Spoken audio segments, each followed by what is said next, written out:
Eu deixo a pergunta aqui para quem nos acompanha. O Brasil pode fazer o mesmo com a China? Pode comprar uma mineradora? Ou pode comprar uma reserva de urânio na China? Ou de qualquer outro metal, ferroso ou não ferroso? China compra por 2 bilhões de reais a maior reserva de urânio do Brasil, que fica no Amazonas. A reserva de urânio de Pitinga não se destaca apenas pela riqueza em urânio, mas também raios estratégicos. Aí começo contigo, Serrão. Qual a sua avaliação sobre essa negociação? E será que é uma ameaça à soberania nacional? Mais ou menos. Sabe qual é o problema?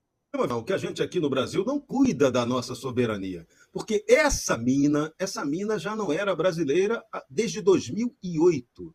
Ela já estava pertencendo, o controle dela, ao grupo peruano Minsur. E agora, a gente viu lá, né, o brother Xi Jinping, né, fez uma inauguração de um porto muito poderoso lá no Peru, está em negócios adiantadíssimos lá com os peruanos, e agora ele veio dar piruada por aqui, mas piruada pesada, né? Aquela recepção que ele teve aqui no Palácio da Alvorada, parecia que ele era o dono da casa. Lula e Janja trataram ele como o dono da casa, o poderoso chefão Tupiniquim. Fernando Tachad viu lá, cumprimentou ele, disse o brother. Parece que travou ali o Serrão. Será que volta? Não, só uma travada. Pontual. Daqui a pouquinho a gente volta com o Serrão, então. Quero ouvi-lo, Coronel. Enquanto isso, enquanto o Serrão se restabelece lá, sua análise sobre essa negociação, essa compra pela China. E repito a pergunta que fiz para o Serrão. O senhor vê ameaça à soberania brasileira? Bom, meus amigos, é claro que toda a análise ela tem pelo menos dois lados e é bastante complexo essa questão de comércio internacional. Em princípio, não existe problema em nós comercializarmos com a China. A China já é, aliás, inclusive, o nosso maior parceiro comercial. Mas eu digo em princípio porque nós temos que entender em que condições se deram essas negociações desses e de outros acordos que foram realizados pelo governo brasileiro, ali na pessoa do presidente Lula com o presidente Xi Jinping. E esses acordos eles não estão muito clarificados, não foram colocados aí ao escrutínio público, ao conhecimento público. Eu gostaria de ler rapidamente aqui apenas um parágrafozinho de um livrinho que diz o seguinte: constituem monopólio da União a pesquisa, a lavra, o enriquecimento, o reprocessamento, a industrialização e o comércio de minérios e minerais nucleares e seus derivados. Também, desse mesmo livrinho, o artigo 21 compete exclusivamente à União, no seu inciso 23, explorar os serviços, instalações nucleares de qualquer natureza e exercer um monopólio estatal sobre a pesquisa, a lavra, o enriquecimento, o reprocessamento, industrialização e comércio de minerais nucleares. Esse livrinho, senhores, chama-se Constituição do Brasil. Eu lembro que no governo passado, a autoridade monetária, fruto lá dos estudos que fez, resolveu criar a nota de R$ 200. Se não me engano, o Supremo Tribunal Federal, que é a autoridade responsável por cuidar da nossa Constituição, deu não mais do que 48 horas para que o governo explicasse por que estava sendo criada a nota de R$ 200. Agora, ao meu entender, contrariando a nossa Constituição, o governo faz uma negociação de uma lavra importantíssima, a maior de urânio do nosso país, segundo a imprensa noticiou hoje, e em momento algum se percebeu qualquer reação, principalmente por parte do STF. Ora, será que as nossas reservas de minérios estratégicos são menos importantes do que uma nota de R$ 200? Me parece também que algumas coisas devem ser levadas em consideração. O principal portal de notícias do Brasil hoje, que pertence também à maior rede de televisão do país, noticiou rapidamente que o Brasil tinha negociado por R$ 2 bilhões uma mina de estanho.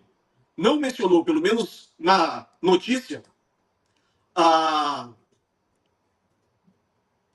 os materiais nucleares que pertencem àquela reserva, nem mesmo o nióbio, que é um material também extremamente importante. Falaram simplesmente em estanho. Também temos que considerar, inclusive fiz contato com o senador Plínio Valério, que é do Amazonas e foi responsável pela CPI das ONGs, que durante muito tempo as autoridades ambientais do Brasil, e principalmente na pessoa da ministra Marina Silva, proibiram muitas ações naquele ambiente operacional, naquele bioma. Inclusive a construção de estradas. Agora me parece que nós entregamos de uma forma muito fácil uma reserva de minério muito importante e estratégica para o Brasil, sem nenhuma reclamação, nem de ONGs, nem do Ministério do Meio Ambiente, nem do IBAMA. Então parece que está tudo muito simples, tudo muito fácil, e talvez agora até aquelas estradas que há muito tempo a ministra Marina Silva tem impedido que sejam construídas, talvez agora eles construam. E eu quero lembrar, só para finalizar, que a China ela despeja anualmente na atmosfera do planeta 10 bilhões de toneladas de CO2. 10 bilhões. É disparado o país que mais polui o meio ambiente. O Brasil simplesmente produz ali 0,4 milhões de toneladas. E, infelizmente, o Brasil é muito mais criticado em relação ao meio ambiente do que a China. Será que aqui, no nosso país, eles vão ter um cuidado que eles não têm lá no país deles? Eu acho que não. Perfeito, coronel. E já vou querer ouvi-lo, Rafael, sobre isso. Antes eu vou só adiantar aqui que daqui a pouquinho a gente vai trazer trechos da entrevista exclusiva que deu agora há pouco o ex-presidente Jair Bolsonaro na Revista Oeste. Aliás, talvez muitos dos que estão aqui nos acompanhando estavam acompanhando a entrevista. A gente vai trazer aqui alguns trechos e repercutir, fazer um pós aqui detalhado, debatendo os principais pontos aí dessa entrevista exclusiva do presidente Bolsonaro agora há pouco. Antes, queria a sua análise, Rafael, sobre essa compra ocorrida essa semana no Amazonas, da reserva de urânio, mas também sobre outros acordos, porque a gente tem aqui na nossa pauta uma outra informação que também é muito relevante, aí queria que você condensasse e analisasse para a gente, que é o seguinte: durante a visita do Xi Jinping ao Brasil, nos últimos dias aí, ele passou lá por Brasília, esplanada dos ministérios, tomada de bandeiras vermelhas, inclusive, foram assinados 37 novos acordos bilaterais entre Brasil e China. E eu queria a sua análise, então, Rafael, sobre esses acordos e, em especial, essa compra da usina de urânio. Perfeitamente. Como já adiantou o Serrão, é o seguinte: essa história da compra de urânio, que aconteceu na calada da noite, era dia na China, era noite no Brasil, mas aconteceu na calada da noite. De fato, pertencia a uma empresa peruana. Mas agora o capital é chinês e o controle é do governo chinês. Nós não estamos falando de uma empresa privada. É uma empresa estatal, controlada totalmente pela ditadura chinesa. Lembrando que na China não existe separação entre Estado, partido e governo. É tudo a mesma coisa. E Xi Jinping personifica tudo isso. E ele vai continuar no poder até morrer ou até morrerem com ele. Xi Jinping não sai mais do governo da China. Então, o controle fica nas mãos ali do Politburo, do Comitê Central do Partido Comunista Chinês. Não é uma empresa privada. Estamos passando isso para o governo chinês. Eu deixo a pergunta aqui para quem nos acompanha. O Brasil pode fazer o mesmo com a China? Pode comprar uma mineradora? Ou pode comprar uma reserva de urânio na China? Ou de qualquer outro metal, ferroso ou não ferroso? Não pode. O cidadão brasileiro não pode comprar um imóvel na China. Não pode comprar um terreno. O estrangeiro não pode fazer isso na China. Onde está a reciprocidade? Ela não existe com a China. Que a China não é a maior parceira comercial do Brasil. A China é a maior exploradora comercial do Brasil. Não existe parceria com a China. A China não é parceira de ninguém. Ela explora, ela tira as riquezas e deixa o país na miséria. Nenhum país se desenvolveu negociando com a China. Zero país se desenvolve negociando com a China. Ele precisa se livrar da China para se desenvolver. Não é uma coisa boa ser parceiro comercial da China. Vender e trazer as coisas da China, porque só eles saem ganhando. Sempre. Isso é fato. Tá? Então, a imprensa vende isso porque a imprensa, lógico, recebe uma boa parcela de financiamento do governo brasileiro e outra do governo chinês através dessas empresas que são controladas pelo Partido Comunista Chinês.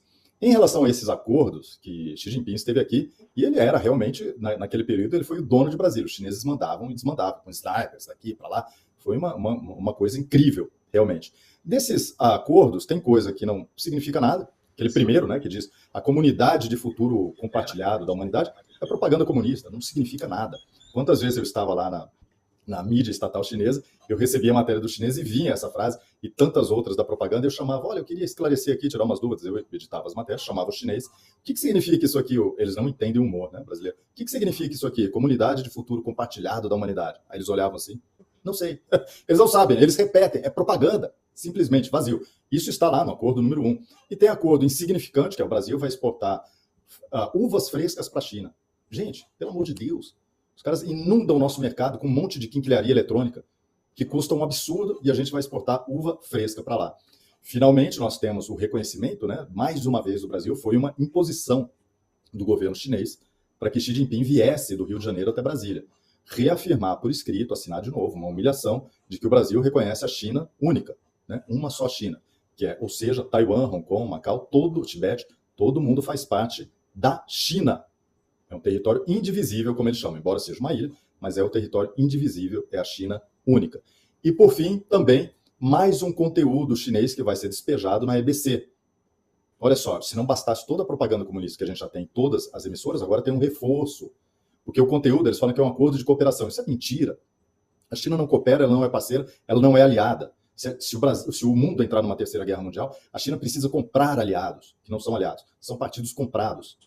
São países, nações cooptadas a vir para o lado da China. Não existe aliado na China. E o conteúdo aqui brasileiro, ele não é passado na China. Nunca, né? Eles colocam de madrugada lá uma novelinha, alguma coisa assim. Mas o conteúdo chinês está passando aqui nas emissoras, vai ter horário de destaque na EBC.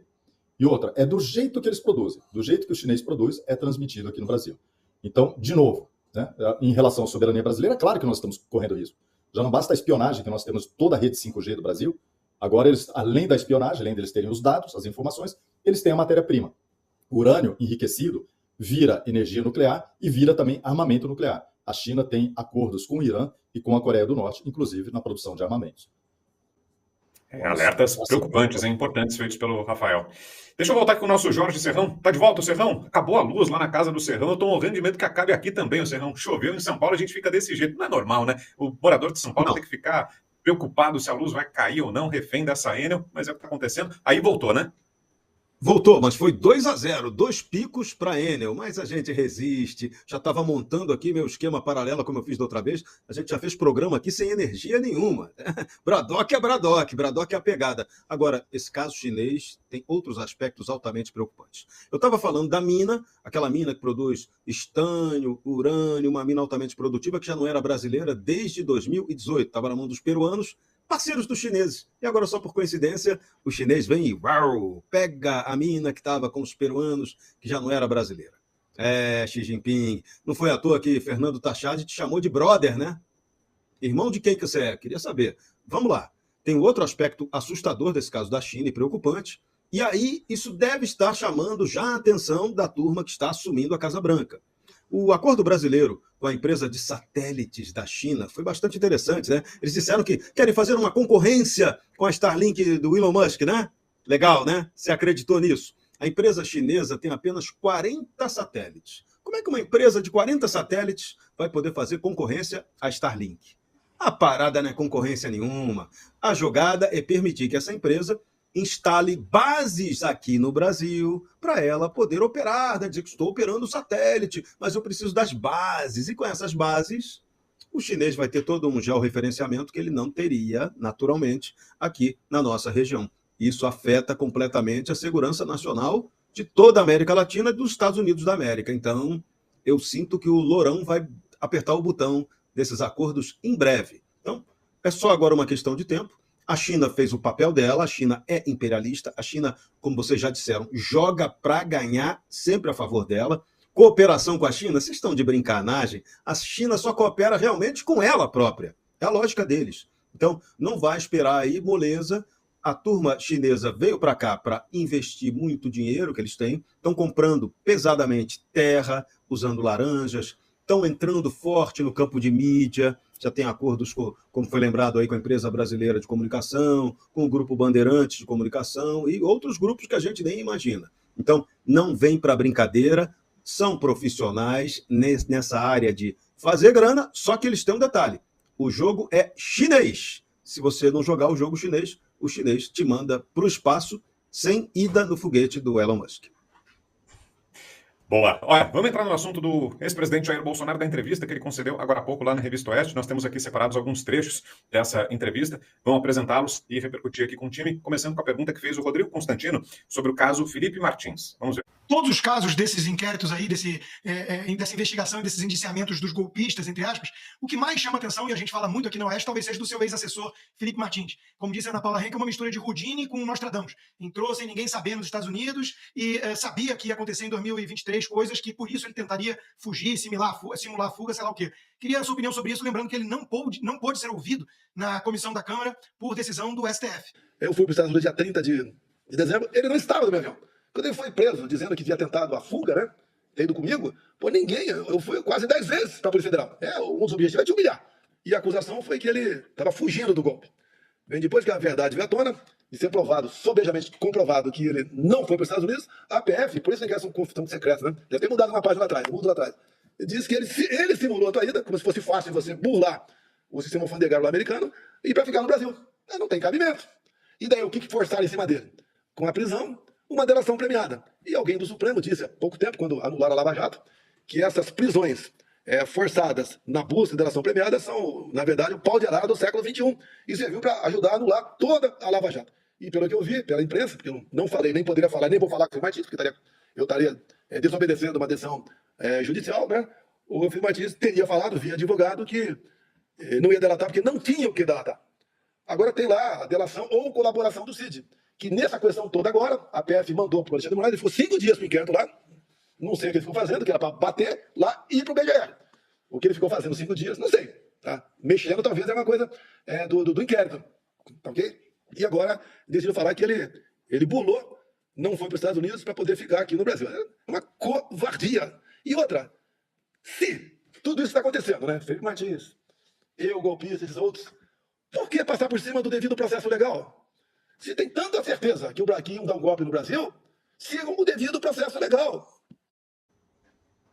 Então, um dos trechos da entrevista do ex-presidente Jair Bolsonaro lá no Oeste. Antes de passar aqui para os parceiros, peço que você vá curtindo, e não esqueça não, vá deixando likes aqui pra gente. Serrão, o presidente levanta uma questão que tem que ser colocada na mesa, né? A possibilidade de uso da prisão do Felipe Martins para uma delação premiada. Será que é pertinente, plausível essa possibilidade, Serrão? O que te parece? Plausível. Essa expressão que Bolsonaro utilizou é uma expressão fortíssima. Pau de arara do século XXI. Para quem não sabe, pau de arara, no tempo do regime militar, a esquerda brasileira denunciou que pessoas eram torturadas, ficando penduradas para serem submetidas às torturas absurdas que eram praticadas pelos agentes do Estado naquela época. Essa foi a acusação. Tem livros da esquerda contando essa história, Projeto Brasil Nunca Mais, toda uma narrativa que foi contada sobre isso. Então, Bolsonaro agora cita o pau de arara do século XXI, que é mais sofisticado do que aquela tortura e tem componentes de tortura psicológica misturadas com aquela pesca probatória, o Fishing Expedition, né? Que agora você faz a tortura pegando o telefone celular. Pegou o telefone celular, captura ali todas as conversas que as pessoas tiveram, com quem ela conversou, você começa a fazer uma investigação cruzada em cima de todo mundo que se relacionou com aquele sujeito, e a partir dali vem a construção da narrativa. O que está acontecendo nesse inquérito de 884 páginas é bem isso, porque é impossível, ali não tem provas objetivas de que Jair Messias Bolsonaro comandou qualquer tipo de tentativa de golpe de Estado para a tomada do poder, para ficar enquadrável nos artigos 359L e M da Lei do Estado Democrático de Direito, que fez inclusões no Código Penal brasileiro para punir bolsonarista. Esse foi o espírito dessa lei quando ela foi implantada pela esquerdalha Tupiniquim e com a bobeada total da base governista na época do Bolsonaro, que deixou esse troço passar sem maiores reações. O presidente ainda fez vetos a esse regramento, mas o pior ainda está ali. Então a gente conseguiu a façanha de, por ordem do Supremo Tribunal Federal, o Congresso substituiu, abriu mão de uma lei de segurança nacional, que nenhum país civilizado pode abrir mão de uma lei de segurança nacional, o nosso abriu, e criou uma lei que é um entulho autoritário completo, que está sendo usado agora para perseguir politicamente os bolsonaristas e a direita brasileira. Então, Bolsonaro chamou atenção para esse ponto gravíssimo. O caso Felipe Martins não tem sustentação nenhuma. Em nenhum momento ninguém ficou sabendo de verdade por que ele foi preso. Então, a única explicação seria o Fishing Expedition. Vamos ver com quem esse assessor muito próximo de Bolsonaro falou e vamos mapear para ver se acha alguma coisa. Aparentemente não acharam nada, porque nem delação premiada parece que ele fez, ou foi oferecido a ele fazer. Ao contrário do que foi forçado a fazer o tenente-coronel Mauro Cid, que assim mesmo, em sua delação premiada, não delata, não dedura ninguém, apenas confirma aquilo que lhe era perguntado pela Polícia Federal de maneira insistente e que também não configura golpe de Estado para a tomada do poder pelos chamados Forças Especiais do Exército Brasileiro, também chamados aí, apelidados de Kid Preto. A coisa é feia, gente, coisa é feia. Rafael, vou começar contigo aqui, queria te ouvir sobre essa declaração, o que achou? Vamos lá, o presidente Bolsonaro está correto em se posicionar, principalmente nesse momento agora, que a popularidade dele está aumentando. Falta menos de 2 meses para Donald Trump tomar a posse. E o que o governo Lula está fazendo para a economia é impossível recuperar a popularidade, principalmente entre a população mais pobre, que vai começar a sofrer com a inflação agora. Então ele está se posicionando de forma correta, mais incisiva agora. A prisão de Felipe Martins não tem justificativa, a não ser essa que ele falou. Simplesmente botar o Felipe Martins num pau de arara, psicológico, principalmente. Ele dá entrevista ao lado do advogado como se ele fosse mudo, ou seja, ele não dá entrevista. O advogado fala, Felipe Martins, que é extremamente comunicativo, fica mudo. Ele está proibido de escrever, ele está proibido de fazer publicações nas redes sociais, ele está proibido de viver. O Felipe Martins está numa situação muito complicada. Eu queria aproveitar e chamar a atenção, porque, enquanto isso, a velha imprensa divulgou hoje justamente um trechinho. Nesses inquéritos sigilosos, que só a velha imprensa recebe vazamento da Polícia Federal e do STF, um trecho em que Mourão está conversando, teoricamente, tem duas pessoas conversando, citando Mourão, que o Mourão teria ido para uma reunião com Jair Bolsonaro e outros militares e rasgou o documento assinado por Jair Bolsonaro. Não existe prova, não existe imagem, não existe documento, não existe nem os pedacinhos do documento rasgado para comprovar, não tem absolutamente nada.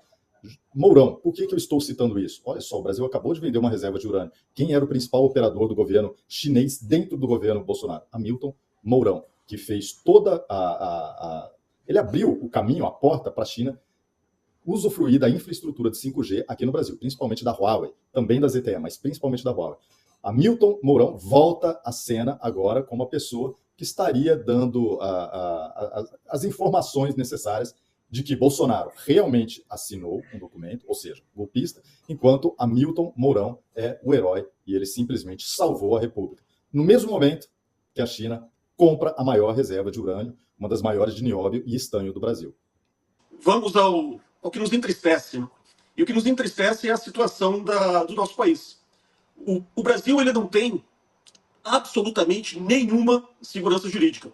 Nós não sabemos mais o que é a lei do nosso país. E eu não quero incomodar, eu não quero chatear os nossos telespectadores, mas eu vou ler aqui rapidamente 2 parágrafos bem pequenininhos. Artigo 359-L. Tentar com emprego de violência ou grave ameaça abolir o Estado Democrático de Direito, impedindo ou restringindo o exercício dos poderes constitucionais. Artigo 359-N, perdão. Tentar depor por meio de violência ou grave ameaça o governo legitimamente instituído. Aonde que isso se enquadra aquilo que foi realizado, tanto em dezembro quanto no dia 8 de janeiro de 2023. Passa muito distante disso. Muito distante. E nós temos pessoas que estão sendo condenadas a 17 anos porque colocaram com batom, perdeu o mané numa estátua. Onde está a grave ameaça? Onde está a violência cometida por essas senhoras? Onde está a grave ameaça? Onde está a violência cometida pela esposa do Cid, do coronel Cid, que foi ameaçada dentro da Câmara dos Deputados por um deputado da esquerda que ameaçou o coronel Cid, dizendo que ia imputar responsabilidade por golpe de Estado na esposa dele? Ora, onde já se viu por um assunto tão mínimo, que é uma carteira de vacinação, um oficial superior do Exército Brasileiro ficar preso da forma que ficou? Isso sim é o pau de arara do século XXI. E isso dito pelo próprio STF quando se referia à Lava Jato. E agora o STF incorre nas mesmas circunstâncias que levou à anulação da Lava Jato. Será que esse processo absolutamente viciado também não deveria ser anulado? Ou melhor, não deveria nem ser iniciado? Infelizmente, quem tem o poder de interromper toda esse levante que está sendo feito contra o Estado Democrático de Direito, isso sim, do Brasil, que é o Senado Nacional, ele está muito calado. Ontem nós tivemos a reação do presidente da Câmara contra o indiciamento de 2 deputados. Talvez isso seja um início de uma reação do nosso parlamento. Ainda muito tímida, porque também não está na lei que as palavras dos deputados que são garantidas pelo artigo 53 da Constituição devam ser proferidas dentro do estabelecimento da Câmara. Não mesmo. Quaisquer palavras. E a lei maior, a Constituição, não fala em local. Então não é só o que é dito pelo deputado dentro da Câmara, mas em qualquer local. Mas nós não temos mais lei. Nós temos o que sai da cabeça de 11 ministros. A fonte do nosso direito não é mais a lei, a fonte do nosso direito não é mais a hermenêutica, a fonte do direito não é os costumes, a fonte do direito é o que sai da cabeça de 11, perdão, 11 não, 9, porque 2 estão completamente fora. E essa culpa a gente tem que assumir e tem que fazer uma análise para uma próxima vez que a direita assumir o poder. É isso, eu me lembrava aqui da fala do ministro Gilmar Mendes, que durante a Lava Jato, nesse contexto que estava narrando muito bem o coronel Amaro, disse que tínhamos um encontro marcado com as prisões alongadas de Curitiba, muito escandalizado com as prisões preventivas e temporárias, mas e agora, né? Cadê o escândalo, o encontro marcado do ministro Gilmar Mendes? Pelo contrário, né? A gente está vendo prisões preventivas de supostos crimes ocorridos 2 anos atrás, que não são atuais, não são contemporâneos, não tem a menor possibilidade de acontecerem agora, essa suposta tentativa de golpe, no momento não aconteceria, mas mesmo assim, isso está justificando prisões indevidas, prisões temporárias absurdas. Tem mais um trecho aqui da entrevista em que o presidente Bolsonaro fala desse inquérito da Polícia Federal. Vamos ver. Eu tenho uma equipe boa de advogados, posso pagá-los graças ao Pix que as pessoas doaram para mim há um ano e pouco atrás. E eles correram com a leitura desse relatório, terminaram ontem, e deram uma primeira impressão para mim. É mais uma peça de ficção. Falar em golpe de Estado com o general da reserva, 4 oficiais no agente da PF é outra piada. E como um todo, não tem prova de absolutamente nada. Eles não querem pegar o Braga Neto, o Heleno, seja quem for. Eles querem pegar, eu mesmo, tá? Acho que eu sou o mal, o grande mal da democracia. Na verdade, eu atrapalho, importuno, porque nós fizemos diferente. Ninguém acreditava que podia chegar. Confesso que nem eu acreditava, confesso. Vim candidato porque eu queria me despedir da vida pública, né? E acabou acontecendo tudo aquilo. É tentativa de homicídio, lobo solitário, né? E chegamos, tivemos uma coisa realmente complicada, só quem passa pelo parlamento entende, formar um ministério bem intencionado. E não é só formar bem intencionado. Quando você convida uma boa pessoa, ela tem que aceitar. Ela sabe da sua cota de sacrifício. Fizemos, enfrentamos ali, um primeiro ano foi muito bom, no meu entender, apesar do problema de Brumadinho, né, uma tragédia, mas fizemos o possível. Depois veio a pandemia, que começou no início de 20. Então, 20. Volta contigo, Serrão, sua análise sobre esse trecho. Bolsonaro, de novo, deixa claro que tudo que está sendo jogado contra ele está sendo apresentado na base da narrativa. Por quê? Porque a juristocracia tupiniquim, que é um regime completamente sem noção, ele opera promovendo a subversão, a corrupção do Estado de Direito. Então, para a juristocracia, é rigor seletivo contra aquele que é considerado inimigo e perdão conveniente para aquele que é considerado aliado do sistema de poder. Então, é isso. Bolsonaro é o inimigo a ser detonado. Não se pode permitir que Jair Bolsonaro dispute a próxima eleição. Então já houve aí 2 inelegibilidades dele em funções completamente absurdas, sem lógica jurídica para serem consideradas permitidas, aceitáveis pela população e pelo mundo jurídico. Então, e agora eles querem emplacar a 3ª condenação de Bolsonaro, tornando-o inelegível pela 3ª vez, com um argumento ainda pior, taxando ele de golpista com a possibilidade de prisão, condenação e prisão do Bolsonaro. O problema dessa história toda, entrou um Donald Trump no meio da história. E aí, essa turma estava achando que Kamala Harris ganhando, opa, vamos trucidar o Bolsonaro, mas agora o jogo político mudou de fora para dentro. E como esse sistema tinha que dar uma satisfação ao que vinha fazendo, meteu o pé no acelerador desse inquérito, que deu para ver que foi tudo feito correndo. E agora, vamos ver como é que o sistema vai resolver essa história. Quando é que vai ser a verdadeira punição a Bolsonaro? Quando acontecerá o indiciamento ou não? Se houver indiciamento, esse julgamento vai ser quando? Vai ser perto da próxima eleição? Depois da próxima eleição? Primeiro, o sistema vai eliminar todos aqueles que possam ser potenciais candidatos ao Senado, que a jogada do sistema está clara. Não é só eliminar Bolsonaro. O sistema sabe que a principal eleição de 2026 não é a do presidente da República, é a do Senado. Se a gente conseguir eleger 2 bons senadores comprometidos com mudança, o sistema treme, o sistema se abala. E presidente da República, no Brasil, a gente já sabe, está comprovado por várias gestões presidenciais. O presidente é um refém do Congresso Nacional. Então, se você conseguir ter força no Congresso, competência no Senado, você pode mudar o jogo. A prioridade agora é Senado, eleger os melhores deputados. E a bronca do sistema com Bolsonaro é que ele está fazendo esse trabalho de mobilização. Então a prioridade deles é arrebentar com Bolsonaro de qualquer jeito. Só que pode ter um efeito colateral. Pode ser que Bolsonaro não possa concorrer, mas o que ele já fez de construção de base política, pode ser que o sistema não tenha como se contrapor a isso. E tem aí o fator externo que vai ser pesado. A administração Trump vai querer cobrar a dívida da sacanagem que foi feita com assessores de Donald Trump aqui no Brasil. Então, esse custo, o pessoal do sistema Tupiniquim já pode botar na conta que será cobrado. Pois é, e sobre esse cenário eleitoral que falava o Serrão, o ex-presidente Bolsonaro também comentou. Ele falou especificamente sobre aquela pesquisa do Instituto Paraná Pesquisas, que nós mostramos ontem aqui no Bradock, inclusive, em que ele, Bolsonaro, aparece à frente de Lula. Vamos ver. Quando sai uma pesquisa que me dá X, eu acho que eu tenho X mais 10%. Mas tudo bem, tem uma pesquisa agora, do Paraná Pesquisa. Me deu 4 pontos na frente do Lula. O cara está 2 anos governando o Brasil. É o começo do governo. É igual um casamento, no começo tudo são flores. E ele consegue ficar abaixo do inelegível.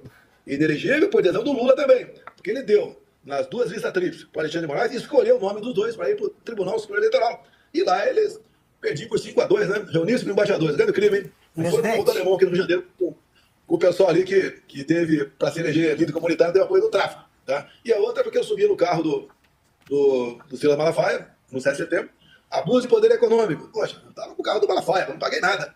Tá? Eu não recebia dano ao tráfico. Tá? E aí é motivo para inelegível, 8 anos. Ou seja, a política que adota a Venezuela, lá o pessoal, a Corina e o Capriles são inelegíveis por 15 anos. Na Nicarágua, começou a inelegibilidade, depois passaram para uma prática melhor para eles, né? Prisão. 7 opositores do Daniel Ortega estão presos. Na Bolívia é a mesma coisa, prende também, como prenderam a Janine Hennes. E todas essas pessoas que são presas, qual é a acusação? Atos antidemocráticos. O que eles querem agora? Eles querem agora arranjar uma cadeia para mim. Baseado no quê? O mundo ficou sabendo 2 anos depois que quase foi dado um golpe no Brasil. Cadê as inteligências de outros países que existem aqui dentro? Tanto é que, quando eu fui para a Embaixada da Hungria, vazaram as imagens minhas lá. Eu fui lá para conversar, tinha que conversar lá. Ponto final, queriam me prender. Que eu entrei numa embaixada sem passaporte. Como é que é? Presidente. Eu não sabia que para entrar em embaixada tinha que ter passaporte. Presidente. Ou seja, o tempo todo querem arranjar uma maneira de me tirar de combate. Alguns acham até que não é nem tornar inelegível por mais tempo uma condenação, querem executar. Que vou acabar sendo um problema para eles. Trancafiado. Trancafiado por quê? Tentativa de golpe. Você vê até os depoimentos dos comandantes. Você, Rafael, volta contigo. Como analisa essa fala, o presidente falando abertamente da possibilidade de prisão? Vamos lá. Eu acho muito importante isso que o Serrão falou, que depois que o Trump ganhou, e a bolha da esquerda acreditava que a Kamala Harris tinha chance de vencer. Eles acreditavam. Tanto que aquela fala do Lula antes, né? A bolinha falou, Lula, vai lá e diz que ele é nazista, que o Trump é nazista. Eles não acreditavam, porque daqui 2 dias você vai faturar em cima da sua fala. As jornalistas da Globo falando isso para a Janja. A Janja foi lá na orelha do Lula e mandou ele soltar essa. Então eles acreditavam mesmo que Trump iria perder. Eles ficaram surpresos com essa vitória de Trump, que vai assumir no dia 20 de janeiro. Chega logo dia 20 de janeiro. E o jogo só vai ser jogado a partir daí. Essa cobrança que ele fez dos milhões pela Starlink é migalha para os Estados Unidos. Eles vão pegar esse dinheiro. É lógico, eles não têm pressa. Estados Unidos, China, eles não jogam com pressa, eles jogam para ganhar. Eles acabam ganhando. Eles vão pegar o que eles quiserem do governo brasileiro, se não devolverem esse dinheiro da multa absurda para Starlink. E agora Jair Bolsonaro, ele tem como fiador o governo americano. É isso. Vamos fazer o quê? Qual que é a grande preocupação do governo americano para 2025 no cenário mundial? Acabar com as 2 guerras e despachar o Trudeau da presidência do Canadá, que eles vão conseguir. O objetivo é colocar o conservador, o Poilievre, o nome dele depois eu preciso lembrar, Poilievre, que realmente pode ser um aliado dos Estados Unidos. Em 2026 vem o Brasil. O jogo vai ser jogado aqui dentro. Será que, de fato, eles vão ter como manter toda essa narrativa? Tudo isso que eles construíram, inclusive o problema de fronteira, dizendo que Felipe Martins entrou, depois não entrou, aí não tinha documento. Vocês estão vendo que eles estão perdidos entre eles, porque eles não imaginavam que o Trump ia ganhar. Olha, sabe aquela narrativa que a gente usou lá atrás? A gente vai precisar mudar, porque vem aí Trump, Elon Musk, Dana White, vem todo mundo para cima da gente. Então, não é. Outra notícia importante, tá, Brown, que eu queria colocar hoje, que os Estados Unidos, o governo Biden, não é Trump, aplicou sanções contra oficiais ali do exército da Venezuela e contra outros nomes da Venezuela. O Brasil não está, os ditadorzinhos do Brasil não estão preparados para ser ditador, como foi no caso Chaves e depois Maduro. Eles não querem passar o resto da vida deles em Brasília, São Paulo, Rio de Janeiro, Recife. Eles querem gozar da vida lá fora. E se começarem a vir sanções pessoais contra essas figuras da República Brasileira, você pode ter certeza que vai haver mudança muito rapidamente. Os Estados Unidos têm acordo de extradição com mais de 100 países e acordo financeiro para pegar tudo, ouro, dinheiro, dessas pessoas em mais de 120 países. Todos os paraísos fiscais estão incluídos. Esse povo não guarda dinheiro em real. O dinheiro está fora do Brasil. Então vai ser muito interessante acompanhar tudo isso. Eu queria agradecer demais pela participação. Eu tenho um compromisso. Brown, muito obrigado. Coronel Amaro e Serrão, eu espero estar com vocês, participar novamente do programa e ficar o programa inteiro aqui. Agradeço demais pela oportunidade.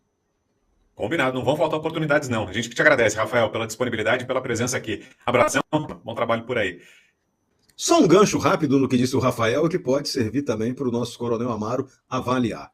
A preocupação dos tupiniquins aqui, eles querem levar uma vida lá fora, é preciso que eles se preocupem em levar uma vida lá fora num lugar chamado Guantánamo. Pensei no Noriega. Diga, Coronel. Bom, Brau, eu acho que, infelizmente, o que foi apresentado pelo presidente Jair Bolsonaro mostra bem o que está acontecendo na nossa sociedade. Como eu disse no comentário anterior, nós não temos a menor segurança jurídica. Agora, é lei aquilo que determinadas autoridades determinam que seja. E assim eles agem. da forma que eles acham conveniente para os seus objetivos. Ora, infelizmente, eu tenho uma teoria sobre isso, que o Brasil está, com 2 anos de atraso, repetindo eventos que acontecem nos Estados Unidos. Muito do que acontece aqui, praticamente todo este processo, tem sido uma repetição do que aconteceu lá nos Estados Unidos.